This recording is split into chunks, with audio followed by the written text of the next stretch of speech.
Hi everyone, welcome back. My name's Diana, aka Bookish Di, and it's finally here. It is my 2019 reading wrap-up.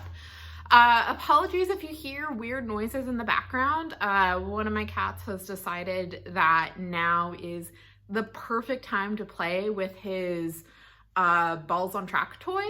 And while I'm glad that he is actually playing with something that I've bought for him, it's also kind of an annoying sound. Anyway, it's still the month of January, so, you know, not too late for a 2019 reading wrap-up. I'm going to be talking about some general statistics, including genres. I'll show how ridiculously long my book scarf got, and then I'm also going to talk about some of my reading highlights from the last year. So to start off with statistics, in 2019, I read a total of 126 books. This is my first 100 plus book year in a while. You can hear my cat. I did grad school for a few years, and that really cut into my reading time. So I'm really happy with overall the amount of books that I read. Hi, Luke. Out of those 126 books, 122 of them were new reads, so there were 4 rereads. There were 31 unique authors of color, as well as 23 new to me authors of color. I forgot to count how many authors in general I read, but I'm pretty happy with that number. I definitely read more than one book by several authors, so I should probably figure that out at some point. Anyway, out of those books, and I'm gonna use my ridiculously long book scarf as an example, I read 14 nonfiction books. That is this bright blue color. I read, sorry, my cat is being very cute. I read 20 fantasy, which is this light purple. There were 12 science fiction, which is this lovely, beautiful, dark purple. I read one anthology collection that was a mix of both science fiction and fantasy, so I just kind of did this pattern. Let's see. I read 26 romance, which is this bright red. I read... I should have plotted this out sooner. 11 graphic novels, which is this maroon color. There were 3 mysteries, which is this kind of beigey color. There were 14 Star Wars themed books or comics. So that is this gray color. 5 middle grade books, which is this dark green. And then all my YA, I did this bright green color. But breaking that down, there were 14 YA fantasy books, 4 YA contemporary books, and 2 YA sci-fi books. And so, as you can see by me constantly having to wrap this ridiculous scarf, it is very long because mistakes were made where I did 1 row for every 25 pages instead of like a set amount of rows per book, or something more reasonable like 1 row for every 50 pages, which would have made a lot more sense. So anyway, I'm left with this kind of I created this gargantuan scarf. So it'll be fun kind of wearing it around Doctor Who style. So those are my statistics for 2019. So I want to, before my cat knocks over my books because he's very happy that I'm petting his belly, I just want to highlight some of the books that I read last year that I really enjoyed. So I'm also going to be, some of these are series, so it's not necessarily like my top 10 books, but more of like my top 10 reading experiences. So the first one I want to talk about is the Six of Crows duology by Leigh Bardugo. So Six of Crows and Crooked Kingdom. I read these last year. Sorry, my cat was about to fall off my lap and screw up my camera. Anyway, so I read these last year and I really enjoyed them. They were my first time reading Leigh Bardugo, and I had been told that these were right up my alley. I love heists, I love found families, I love murder children, and this duology combines the two of them. So it's about this crew of thieves who are breaking into this impossible to break into prison to rescue someone, and then also deals with the aftermath.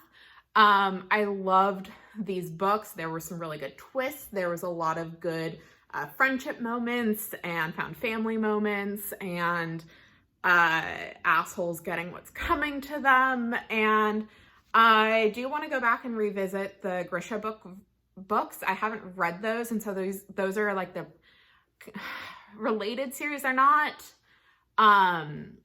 like a direct prequel, but the Six of Crows duology and the Grisha trilogy are going to be combined in the Shadow and Bone series coming from Netflix, I want to say this year.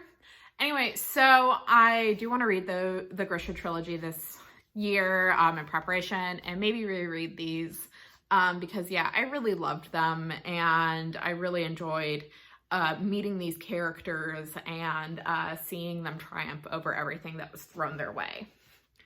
The next one is a novella. This is The Black God's Drums by P. Jelly Clark. This is part of Tor.com's novella line, and it is set in a steampunk alternate history New Orleans, where a young girl, Creeper, is trying to secure a passage on an airship, and just her coming to terms with the god that lives within her. The world building in this novella was phenomenal. I would love to read like 50 books set here. Creeper was excellent. I loved the cast of characters, and this was definitely like, I've had some problems with Tor novellas where it feels like it's too short, and the world building suffers because of that. And I did not have this problem at all with The Black God Drums. This was phenomenally written and phenomenally paced, and like I said, I would love for there to be more books set in this world because I thought the world building was absolutely phenomenal, and his grasp of his characters was fantastic. Next up was a combination of books and novellas. So this was the Reluctant Royal series. The two novellas, Once Ghosted, Twice Shy, and Can't Escape Love, as well as Prince on Paper by Alyssa Cole. Alyssa Cole has become one of my go-to romance authors. I really enjoyed her Loyalist League books as well, but I have a special fondness in my heart for the Reluctant Royal series because they were some of the first romance novels that I picked up, and I just love the interconnected cast of characters. This book, Prince on Paper, has fake dating, which is one of my romance jams. Once Ghosted, Twice Shy is an FF love story involving characters that we meet in the first book, and it talks about immigration, and, you know, how do you deal with someone who hurt you but you still care for them. And then Can't Escape Love has a disabled heroine as one of its romantic leads, and yeah, I really love this series. I am really looking forward to Alyssa Cole's related series that's coming out this year. I have the first book pre-ordered, and I'm so excited for it to come in spring and for me to read it. The next reading experience I want to highlight was not so much like a yay fun reading experience like the previous ones I talked about, but more of a, oh my god, this is awful reading experience, and it was Catch and Kill by Ronan Farrow. So this is his account of reporting on the Harvey Weinstein story and all the machinations that Harvey Weinstein and others in power were using to try and squash the story. And so this includes hiring a black ops firm to tail Ronan Farrow and spy on him and his associates, and all the intimidation tactics used to silence victims. This was a rough read, but it was also a really important read, and I really enjoyed although I'm not quite sure that's the right word. But Ronan Farrow is a very good writer, and he has a lot of empathy for the victims, and he's not afraid to shy away from complicated factors. And he also has kind of a sense of humor about his own situation. And also woven throughout the story is kind of the love story between him and Jonathan Lovett, which provided a nice emotional center. And Ronan Farrow doesn't shy away from the toll that reporting this story had on him and those he cares about. So it's a really powerful read. So many content warnings for sexual assault, stalking, harassment, among others. So if you are going to read it, please make sure you're in the right headspace to read it, because it was a difficult read, but one that I thought was really important to read.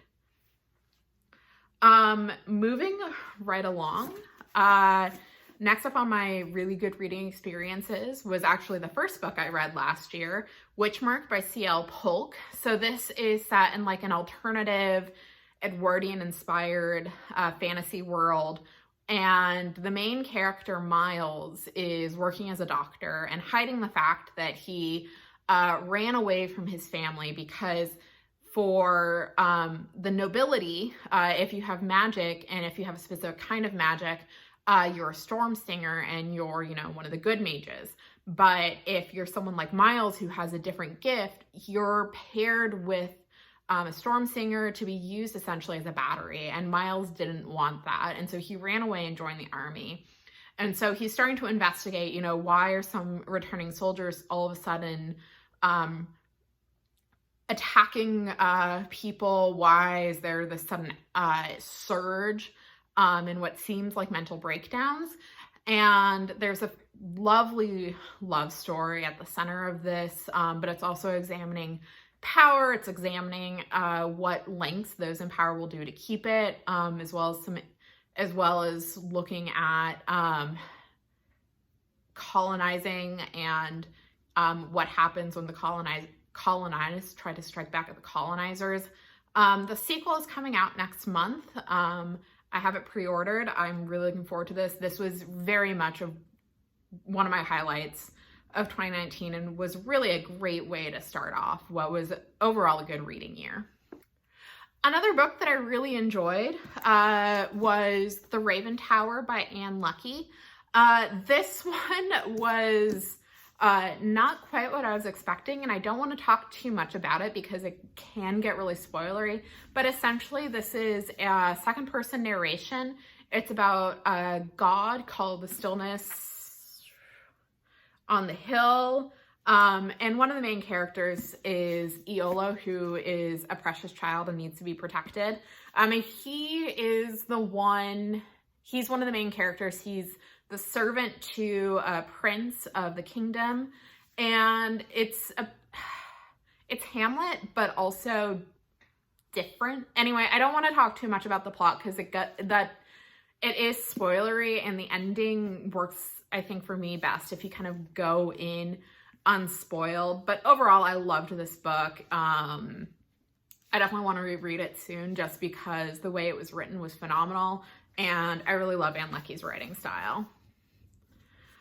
Next on my list is another romance series. So this is the Dreamers series by Adriana Herrera. So this is American Dreamer, American Fairy Tale, and American Love Story. And so this is Adriana Herrera's novel series that focuses on three friends from New York who, are starting new phases in their life. So the first one focuses on Ernesto, who just moved to Ithaca to expand his food truck business, and his love story with local teen librarian Jude. The second one, American Fairy Tale, focuses on Carmelo, who is a social worker, and his relationship with divorced dad, Tom. And then the third one is about Patrice, who is a Haitian immigrant who is now a professor at Cornell in Ithaca, and his relationship with Assistant DA Easton. And this series covers a lot about, you know, immigration, racism, structural oppression, but it also focuses a lot on the joy in each of these in each of the men's lives, their friendships, their relationships with their family, their co-workers. The relationships between the two leads is always great. I love Adriana Herrera's writing. It's just absolutely beautiful. And I don't have enough good things to say about these books. They're just really, I wouldn't say soothing to read, because sometimes they do touch on difficult topics, but they're refreshing to read, I think, just because it's nice to, you know, read books where the friendships are just as important as the romance, and she does a really good job with all of that. The fourth book is coming out soon, actually, and it's about Juanpa and his relationship with, and I'm blanking on the other lead's name, but yeah, it should be good. I'm very excited. And Adriana Herrera actually has an FF novella out that I need to read as well. Don't bite me, you brat. This is the face of a naughty boy who just bit me. The final series that I want to, I have a couple more things I want to talk about, but one of the last books I read in 2019 was part of a trilogy that I read and really loved. It was the Mage World's trilogies, co-written by Deborah Doyle and James MacDonald. And these are published in the early 90s, and they very much read like Star Wars fan fiction. But funnily enough, they were being published the same time as the Thrawn trilogy, which kickstarted the old Star Wars EU. So like some of the weird similarities between the Rosalind Matadi children and the Solo kids are just like really funny, but and just weird the way the universe works. But anyway, so these books center on a young woman named Becca Rosalind Matadi. She is the heir to the Lost Etrabor, which is a planet that was destroyed during a galactic conflict, kind of like Alderaan. And her mother is the last Domina, and her father is a smuggler turned war hero, kind of like Han Solo. Anyway, so Becca has two siblings, her older brother Ari and her younger brother Owen. And the plot kicks off when someone assassinates her mother, and Becca is charged by her father to go investigate what happened. And it's linked to the vanquished opponents of the previous war, the Mage Lords. And so this is just a fun read. There's a lot of really good capable ladies, which I always appreciate. And they're really varied, so they're not one note, which again is really great. There's some really great twists that I don't want to spoil. But I'm also curious to reread and try and spot the laying of the groundwork for them. Yeah, I really enjoyed these. I know there's a couple more books in the series that are like, there's a sequel and a couple prequels, so I might pick those up sooner rather than later. So if you're looking for something Star Wars-esque, I would highly recommend these books. Speaking of Star Wars, the two Star Wars books that I read last year and just absolutely adored, Resistance Reborn by Rebecca Roanhorse. This is pretty much a direct sequel to The Last Jedi and serves as a bridge to Rise of Skywalker. And then Master and Apprentice by Claudia Gray. So both these authors did a very good job with the characters. And they both had different focuses. So Resistance Reborn had to, like I said, serve as that bridge, you know, resolve outstanding plot issues from The Last Jedi, as well as move forward. There's Poe is, I would say, is the main character in this book, although Leia and Finn and Wedge Antilles are also main characters. This one, Rowan Horse does a very good job with the characters. I would love for her to get more Star Wars writing, although I don't know how possible that's going to be because she's very busy with her original books, which, you know, like, I do love her original stuff, so, like, I'm very excited we're getting more of her work, but also, like, I would love for her to write more Star Wars because she does a very good job with the voices and with the world, and working within the established world. And then Claudia Gray is just like, all of her Star Wars books are fantastic. This is about Obi-Wan and Qui-Gon in the early days of Obi-Wan's apprenticeship, and this is so good. It also has another former apprentice of Count Dooku, and yeah, I really loved it. I love Obi-Wan, I love Qui-Gon. There's not enough like pre-prequels era stuff, and while my dream would be a book talking about the year that they spent on Mandalore, this was also really amazing, and I love Claudia Gray a lot, and her Star Wars books are always fantastic. And the last book I want to talk about real quick is Wonder Woman the Hecate by Greg Rucka and J.G. Jones. This has been, prior to me finally reading it, kind of like my white whale in terms of Wonder Woman books, because it's been out of print for a while. But fortunately, my local library has a copy, so I finally read it. And it's Wonder Woman swears to protect this young woman who Batman is chasing because she murdered some folks. And it's a story about the differences between what two characters who are normally allies perceive as justice. It's talking about the consequences of our action and law, and I would actually say law versus justice and what that means. It was really good. I'm glad I finally got a chance to read it and see the iconic Don't Get Up panel with my own, like in the context of the comic, rather than just like isolated.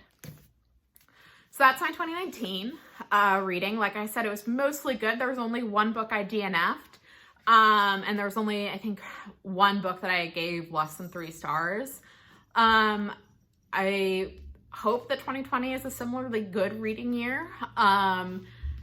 And yeah, we'll see what happens. And I've learned my lesson. I'm doing a book blanket instead of a book scarf, so I won't have something this ridiculously long in my closet again. So were there any books that I talked about that you read and enjoyed? Did you read any good things in 2019 you want to share? Please comment below or leave an emoji to let me know that you enjoyed this video. Thank you all so much for watching, and I will talk to you soon. Bye.